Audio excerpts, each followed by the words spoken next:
নমস্কাৰ বন্ধু বান্ধৱীসকল, আপোনালোকক অসমী বিদ্যামন্দিৰ ইউটিউব চেনেলটোলৈ স্বাগতম জনাইছোঁ। আজি আমি আলোচনা কৰিম বিগত সময়ত মুকলি হোৱা অসম জলসিঞ্চন বিভাগৰ কেইটামান পদৰ বাছনি পৰীক্ষাৰ বাবে প্ৰয়োজনীয় প্ৰশ্ন উত্তৰ।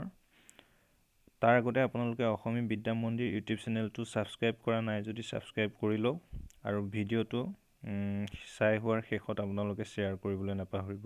আহক আজি আমি ভিডিঅ'টি আৰম্ভ কৰোঁ। ইয়াৰ প্ৰথম প্ৰশ্নটো আছে, অল ইণ্ডিয়া ৰেডিঅ' গুৱাহাটী যোগে প্ৰচাৰিত প্ৰথম অসমীয়া অনাতাঁৰ নাটখনৰ নাম কি? এই প্ৰশ্নটিৰ 4টা অপশ্যন দিয়া হৈছে। ইয়াৰ শুদ্ধ উত্তৰটো হৈছে এ, হৃদয়ৰ প্ৰয়োজন। হৃদয়ৰ প্ৰয়োজন অপশ্যনটোৱে হৈছে শুদ্ধ উত্তৰ।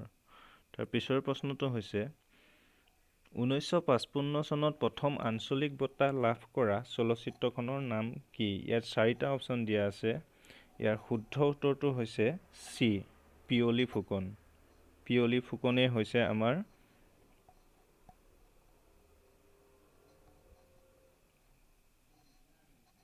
প্ৰথম আঞ্চলিক বঁটা লাভ কৰা অসমীয়া চিনেমা। ইয়াৰ পিছৰ প্ৰশ্নটো হৈছে প্ৰথম অসমীয়া ফিফা ৰেফাৰী কোন? ইয়াৰ 4টা অপশ্যন দিয়া আছে। 4টা অপশ্যনৰ ভিতৰত শুদ্ধ উত্তৰটো হৈছে এ, বাবুল বাৰ্মিজ। ইয়াৰ পিছৰ প্ৰশ্নটো হৈছে ভাৰতীয় ফুটবল সংস্থাৰ সভাপতি হোৱা অসমৰ প্ৰথম ব্যক্তিজন কোন? 4টা অপশ্যনৰ ভিতৰত শুদ্ধ উত্তৰটো হৈছে বি, নুৰুল আমিন। ইয়াৰ পিছৰ প্ৰশ্নটো হৈছে অসম ক্ৰীড়া দিৱস কেতিয়া উদযাপন কৰা হয়? ইয়াৰ শুদ্ধ উত্তৰটো হৈছে চি, 17 অক্টোবৰ তাৰিখে।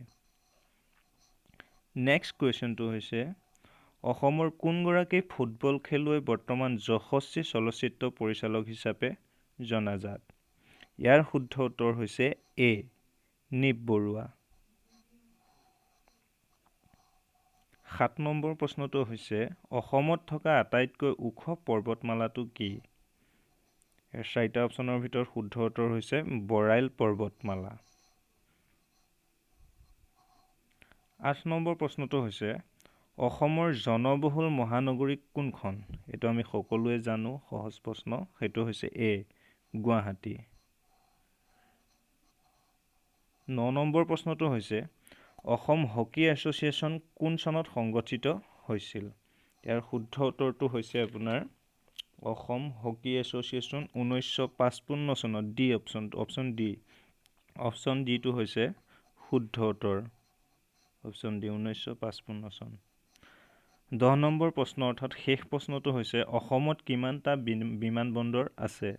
ইয়াৰ শুদ্ধ উত্তৰটো হৈছে অসমত বৰ্তমানলৈকে 6টা বিমানবন্দৰ আছে। বন্ধু বান্ধৱীসকল, এই ভিডিঅ'টো আজিলৈ ইমানতে শেষ হ'ল আৰু ইয়াৰ পিছৰ খণ্ডটো অতি শীঘ্ৰে আপোনালোকে ডেছক্ৰিপশ্যন লিংকত পাই যাব। ধন্যবাদ।